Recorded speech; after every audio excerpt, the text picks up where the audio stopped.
Dans cette nouvelle vidéo, on va débunker 13 mythes sur l'entrepreneuriat et on va voir pourquoi ces mythes sont là et pourquoi ils jouent contre toi et pourquoi il faut les débunker très fort. Ici Alexandre Ross, entrepreneur sur internet depuis 2006. J'espère que tu vas bien. Bienvenue dans cette nouvelle série Opération Q4. Comment exploser tous les compteurs de vente et de croissance dans ton business pour le dernier trimestre de l'année.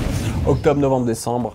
Bienvenue à toi, abonne-toi à la chaîne et active la cloche pour recevoir les prochaines vidéos. Alors je précise, débunker ça veut dire démystifier et c'est le but de cette vidéo. Allez, on perd pas de temps, premier mythe parce qu'il y en a pas mal, on va aller droit, on va frapper fort. Soit on a un profil d'entrepreneur, soit on l'a pas. Alors ça, c'est vraiment le mythe selon lequel l'entrepreneur serait une race différente, il aurait hérité d'un patrimoine génétique, le gène de l'entrepreneuriat et ceux qui l'ont pas, c'est mort. Non, en fait, très sincèrement, c'est pas un profil, c'est un choix. C'est pas un état comme ça que tu as. C'est pas de l'inné. Je pense qu'en grande partie, c'est quelque chose qu'on peut acquérir. C'est de l'acquis. C'est des actions, c'est un choix. Et c'est de s'améliorer. Quand j'ai commencé en tant qu'entrepreneur, j'étais plein de peur, j'étais plein de process, plein de façons de fonctionner en interne qui n'étaient pas très entrepreneuriat friendly. Donc je pense, et si ça peut te rassurer si tu ne l'es pas encore, qu'on peut devenir entrepreneur. Alors tout le monde ne va pas devenir entrepreneur, mais je dirais que n'importe qui peut le devenir. Deuxième mythe, la réussite de l'entreprise dépend de l'idée. Alors, vraiment pour le coup, je croise plein de gens qui disent non, je peux pas te parler de mon idée un peu secrète, je peux pas parce que sinon j'ai peur qu'on prenne le nez, etc. Ça c'est bullshit. La réussite ne dépend, je dirais franchement qu'à 1% de l'idée, et encore, je suis généreux. J'ai d'ailleurs pas peur, moi personnellement, qu'on pique mes idées, parce que je sais que la différence se fait pas là, la différence elle se fait dans ce que l'on met au place au quotidien, dans tes actions, dans ton entreprise, et de l'agilité dont tu peux faire preuve sur ton marché. L'exécution vaut 1000 fois une idée ne vaut rien tant qu'elle n'est pas appliquée, tant qu'elle n'est pas améliorée, tant qu'elle n'est pas bossée, tant qu'elle n'est pas éprouvée, tant qu'elle n'est pas dans la réalité, tes idées ne valent rien, elles valent que dalle. Arrête de faire genre, t'as une idée mais tu peux pas en parler, ça c'est anti-entrepreneuriat. Parle-en justement, comme ça, t'es obligé de te brûler les fesses. Troisième mythe, il faut faire mieux que les autres pour réussir. Eh bien, c'est totalement faux. Et là, tu vas me dire, mais mais pourquoi? Moi je pensais que c'était en faisant mieux les choses que les autres que on pouvait devenir un meilleur entrepreneur. En fait non, c'est plus subtil que ça. La preuve, par exemple, c'est que ceux qui réussissent le plus ne sont pas ceux qui font forcément mieux les choses et pas toujours de meilleure qualité. En fait, ce n'est pas faire mieux qui fait réussir. Ça, c'est vraiment la mentalité bon, mauvais élève, salarié, par rapport au patron, est-ce que je fais bien les choses ou pas, ou mieux que les autres. Non. Ce qui fait réussir, c'est de passer à l'action, prendre du recul, réajuster, passer à l'action, prendre du recul, ajuster et continuer. Les personnes qui passent plus à l'action, même s'ils font les choses moins bien que toi dans ton business ou de moins bonne qualité, gagneront toujours sur toi. Donc tu sais quoi faire. Quatrième mythe, les entrepreneurs qui réussissent font ça pour l'argent. La thune, les pépettes, le blé, le flouze.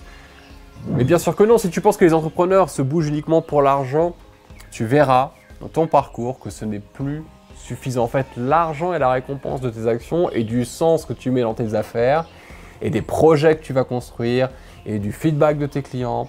L'argent, c'est juste la récompense de tout ça, mais c'est jamais un moteur suffisant. C'est exactement comme dans l'expatriation, tu t'expatries pas uniquement dans le but d'avoir une optimisation fiscale, j'en parlerai en quatrième partie d'opération Q4, mais c'est la cerise sur le gâteau, jamais le moteur. Au final, l'argent est un outil très utile pour l'entrepreneur et pour tous ceux qui font du business, bien sûr, mais c'est jamais une fin. On pense ça lorsqu'on diabolise le business. Et tant que tu diabolises le business, l'argent, la relation à l'argent, etc., eh bien, tant que tu auras ça en tête, tu ne pourras pas progresser dans ton business et jamais devenir un entrepreneur épanoui. Donc il faut démystifier ça le plus rapidement possible. Cinquième mythe, il faut un gros capital de départ. Mais non, c'est fini cette histoire.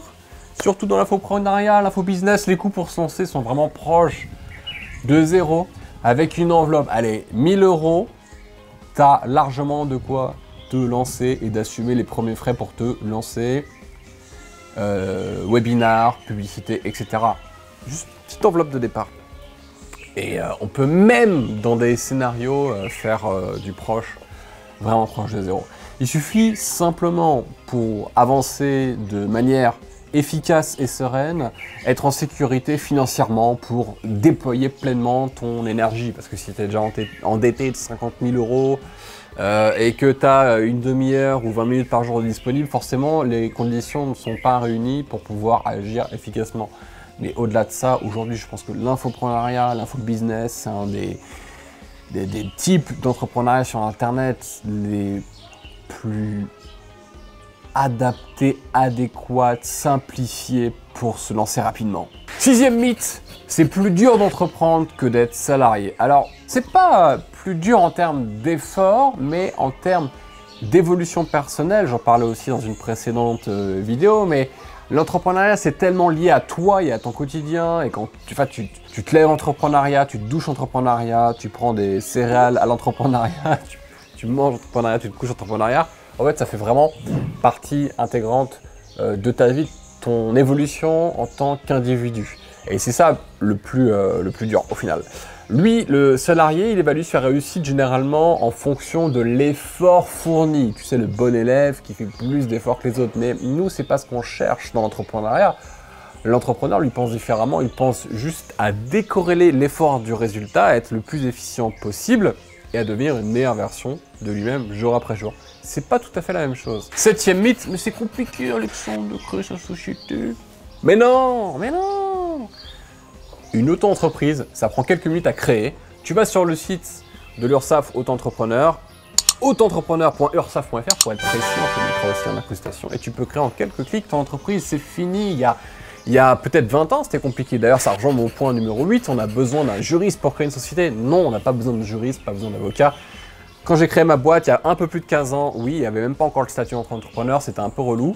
Il fallait passer via un comptable juriste, mais c'est plus le cas. C'était le cas il y a 20 ans, plus aujourd'hui, donc c'est ultra simple. T'as plus d'excuses, faut se lancer. 9e mythe, les bons entrepreneurs réussissent tout de suite. Mais non, ça prend du temps, tu sais, c'est comme le bon vin, bien sûr que non.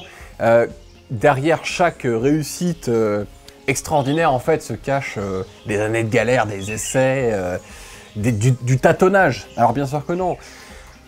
Ça fait 15 ans que je suis entrepreneur et je dirais que mes plus gros succès, je les ai connus très tardivement. Je fais pas partie de cette génération d'entrepreneurs ultra talentueux qui réussit tout ce qu'il fait comme ça en un claquement de doigts. Et d'ailleurs, il y a des exemples beaucoup plus connus et prestigieux comme Henry Ford, Bill Gates, Walt Disney, Thomas Edison qui ont tous essayé, galéré pendant des années et testé et connu le rejet. Et c'est exactement ça en fait. Et plus tu connais le rejet et plus en fait, tu t'habitues au rejet et c'est ok pour toi et c'est même plus une blessure en fait, c'est plus un challenge et plus tu vas justement aller chercher de la réussite. Donc, tous les entrepreneurs passent par une phase d'apprentissage, en fait une phase d'erreur, une phase d'échec, on apprend apprentissage en vrai en fait.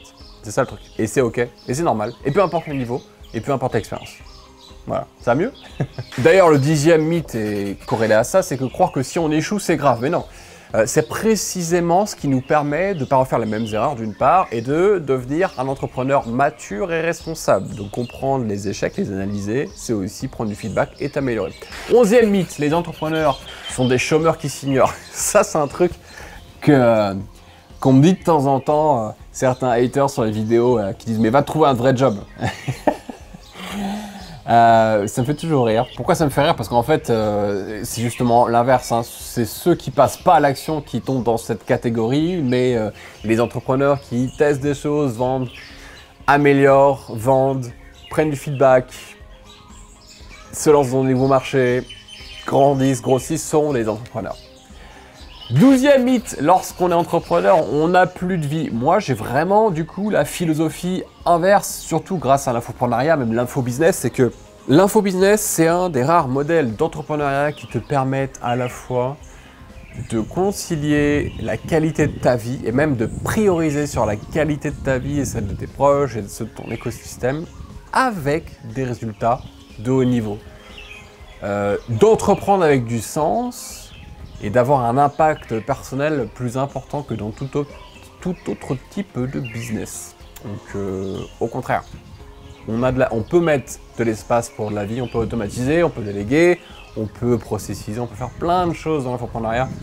Et c'est pour ça que je t'encourage vraiment à te lancer dans cette discipline. Tu auras les liens tout en dessous de cette vidéo avec plein de ressources pour te lancer ou améliorer tes résultats, d'ailleurs parce que c'est le but de cette série de vidéos. Et enfin, 13e et dernier mythe, ce n'est pas possible d'être entrepreneur lorsqu'on a une famille et des enfants. Ouais, je suis la preuve du contraire, la preuve vivante du contraire. Ma famille, c'est ma priorité. La qualité de vie, c'est ma priorité. Et d'offrir un maximum d'expérience à ceux que j'aime, à leur offrir des voyages, leur offrir des cadeaux, à leur offrir des temps tous ensemble, c'est vraiment le plus important. C'est vraiment ce qui me guide aussi et ce qui est ma priorité avec mes clients, transformer mes clients, apporter de la valeur sur mon marché, mais la dimension personnelle et familiale est vraiment quelque chose de très important pour moi. Voilà sur la voilà pour la démystification. Et voilà pour la démystification. Et voilà pour la démystification. Et voilà pour la démystification. Ouh, ça compte triple au Scrabble. De 13 points clés que je voulais partager avec toi pour aller plus loin. Tu as l'information pour te lancer sur Internet. 5 étapes. Tu peux aussi prendre un call avec mon équipe pour voir comment on peut t'accompagner à atteindre les résultats que tu souhaites, exploser ton 4e trimestre avec nous. Il y a du mentorat, il y a plein d'autres choses aussi si tu as un niveau avancé. Donc prends un call avec mon équipe. Laisse-moi un commentaire, un message. Tu sais que c'est toujours le bienvenu. Je te remercie et je te dis à très bientôt. Solba, ciao.